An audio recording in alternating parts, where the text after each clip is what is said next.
குரு பிரம்மா குரு விஷ்ணு குருதேவோ மகேஸ்வரः குரு சாட்சாத் பரபிரம்மம் தஸ்மை ஸ்ரீ குருவே நமஹ.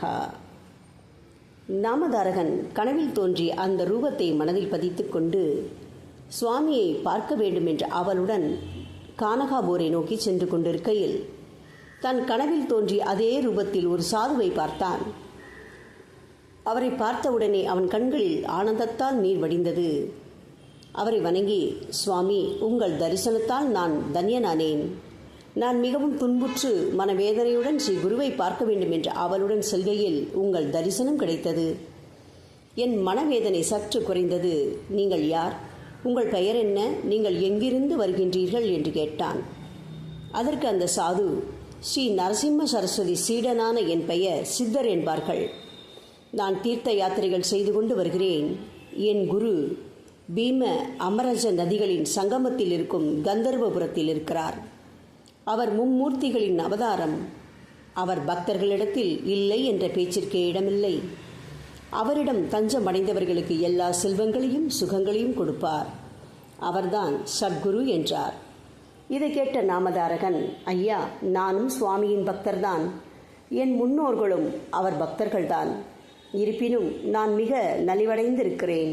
அதிக துன்பங்களை அனுபவிக்கின்றேன். இதற்கு காரணம் என்ன என்று கூறுங்களேன் என்று கேட்டான். சித்தமுனி கருணையுடன், நாமதாரகா, பக்த வத்சலான சத்குரு தன் கிருபையை எல்லா உயிர்களிடம் எப்பொழுதும் பொழிவார். அவரை சேவித்தும் உன் துன்பங்கள் தீரவில்லை என்றால் உனக்கு அவரிடத்தில் முழுமையான பக்தி இல்லை. உன் மனதில் அவரை சந்தேகிக்கின்றாய். முழுமையான உண்மையான பக்தி யாருக்கு இருக்கின்றதோ அவர்களுக்கு குருவின் கிருபை பூரணமாக கிடைக்கும்.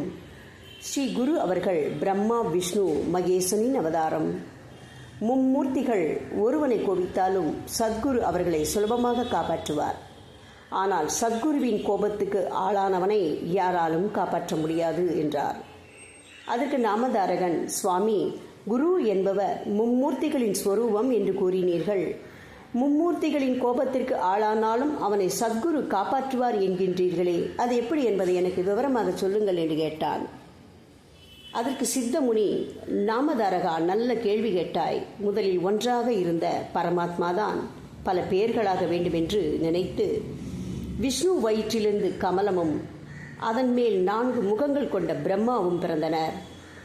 பிரம்மா மகாவிஷ்ணுவின் சொல்படி முதலில் சனக சனந்தன் சனத்குமார சனத் ஜாதகனையும் பிறகு பிரஜாபதிகளான மரிஷி, அத்ரி, அங்கீரச, புலக, புலஸ்திய, கிரது, வசிஷ்டர்களை உருவாக்கினர். பிறகு 3 உலகங்களை, தேவர்களை, பலவிதமான ஜீவராசிகளை, மனிதர்களை சிருஷ்டித்தார். காலத்தை 4 யுகங்களாக பிரித்து முதலில் சத்தியமே வடிவமாக பெற்ற பூநூல் ஆபரணங்கள் அணிந்த கிருதயுகத்தை அழைத்து பூலோகத்தில் 17,28,000 ஆண்டுகள் ஞான வைராக்கியங்களுடன் பிரகாசிக்கச் செய்து வர சொன்னார்.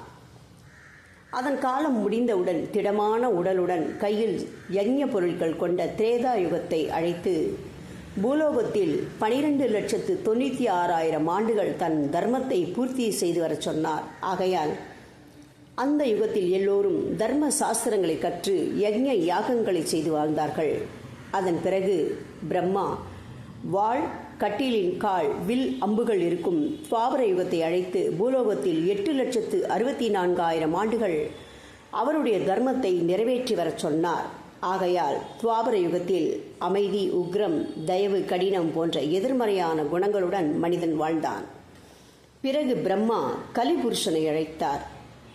இந்த கலிபுருஷன் நீசமான பிசாசை போன்ற உருவமுடன், கலகம், துவேஷம் போன்ற குணங்களுடன், நன்னடத்தை பிடிக்காதவனுமாகவும், வலது கையில் நாக்கையும் இடது கையில் பிறப்பு உறுப்பையும் பிடித்துக்கொண்டு ஆனந்தமாக ஆடிக்கொண்டு வந்தான்.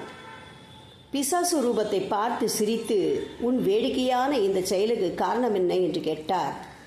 அதை கேட்ட கலிபுருஷன், மனிதர்களை காமுகர்களாகவும் நாக்கை அடக்க முடியாதவர்களாகவும் செய்து அவர்கள் நற்கதி அடையாதபடி செய்வேன் என்பதை தெரிவிப்பதற்காகத்தான் இந்த செயல் என்றார். அப்பொழுது பிரம்மா, நீ 4,32,000 ஆண்டுகள் பூலோகத்தில் உன் தர்மத்தை செய்து வா என்றார். அதற்கு கலிபுருஷர் பயத்துடன், சுவாமி, நான் தர்மத்தை அழிப்பவன். வெட்கம் என்பது கிடையாது. தூக்கம், சோகம், கலகம் என்னுடன் இருப்பவர்கள், மற்றவர்களின் பணத்தை திருடுபவர்கள், பிற பெண்களை அனுபவிப்பவர்கள் என் சகோதரர்கள், டம்பம், கர்வம் என் உயிர் நண்பர்கள், போலி சந்நியாசிகள் எனக்கு வேண்டியவர்கள், வேதங்களையும் சிவனையும் கேசவனையும் நிந்திப்பவர்களை எனக்கு பிடிக்கும், தர்ம காரியங்களை செய்பவர்கள், உண்மை பேசுபவர்கள், புண்ணியவான்கள், பிரம்ம ஞானிகள், பக்தியுடன் ஜப தியானங்கள் செய்பவர்கள் என்றால் எனக்கு நடுக்கம். இப்படிப்பட்டவர்கள் இருக்கும் பூலோகத்தில் நான் யார் யாரிடம் எப்படி நடந்து கொள்ள வேண்டும் என்று கூறுகள் என்று வேண்டினான். அப்போது பிரம்மா கலியிடம், முன் யுகங்களில் மனிதர்கள் நீண்ட ஆயுள் பெற்றவர்கள், ஆகையால் அவர்கள் நீண்ட காலம் தவம் செய்து சித்தி அடைவார்கள். ஆனால் கலியுகத்தில் மனிதர்களின் ஆயுளோ மிக குறைவு, ஆகையால் அவர்கள் தெய்வத்தின் நாம சங்கீர்த்தனத்தினால்தான் முக்தி அடைவார்கள். ஆகையால் நீ என் சொல்படி பூலோகத்துக்கு சென்று அங்கு தர்மத்தை கடைபிடிப்பவர்கள், ஞானிகள், புண்ணியம் செய்பவர்கள், சிவனை பெருமாளை பூஜிப்பவர்கள், தாய் தந்தை குருக்களை பூஜிப்பவர்களை பாதிக்காதே. இவர்கள் தவிர மற்றவர்கள் நீ அங்கு சென்றவுடன் உன் வசப்படுவார்கள்.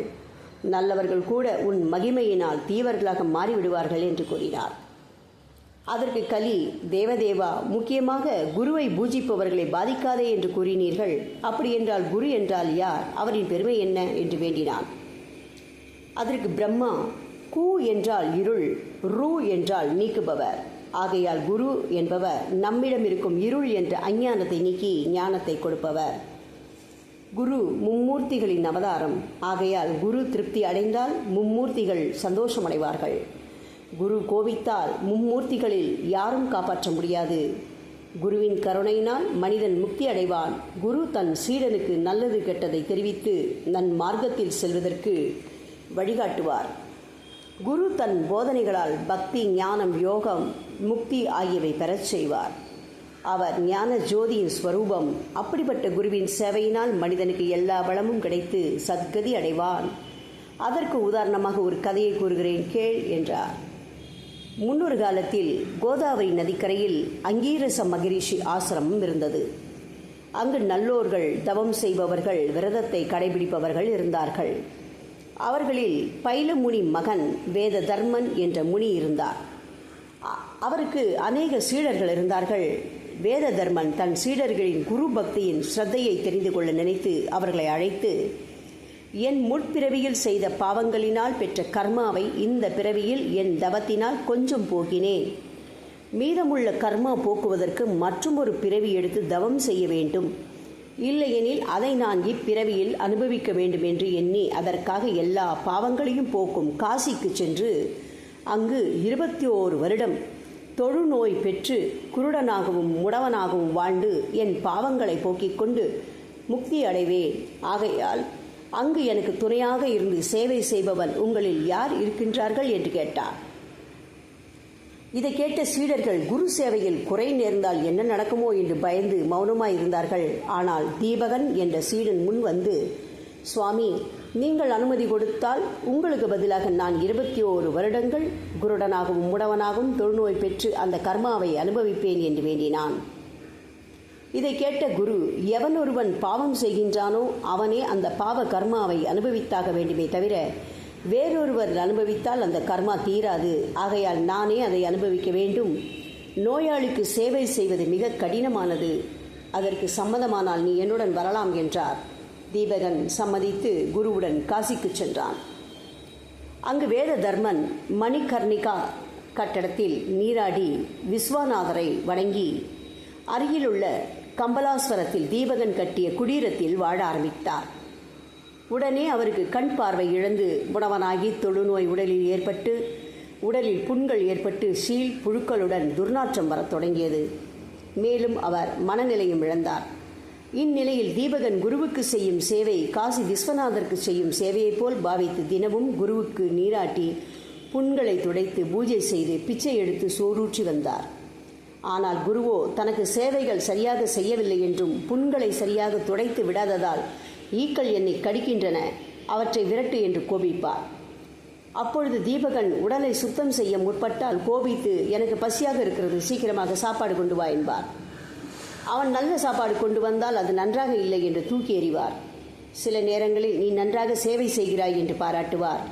உடனே கோபித்து, நீ என்னை மிகவும் துன்புறுத்துகிறாய், நீ இங்கிருந்து செல் என்பார். ஆனால் தீபகனோ இவை யாவும் பொருட்படுத்தாமல் பாவம் அதிகமாக உள்ளவர்களுக்கு துன்பங்களுடன் கொடூரமும் இருக்கும் என்று நினைத்து குருவை பக்தியுடன் சேவிக்கலானான். குருவே சகல தேவதேவா என்று ரூபமென்று நினைத்து காஷி கஷேத்திர யாத்திரையும் செய்யாமல் அங்கு தேவதைகளையும் சேவிக்காமல் குரு சேவையில் மூழ்கினான். ஒரு நாள் காஷி விஸ்வநாதர் தீபகனின் குரு பக்திக்கு உவந்து தரிசனம் தந்து என்ன வரம் வேண்டுமோ கேள் என்றார்.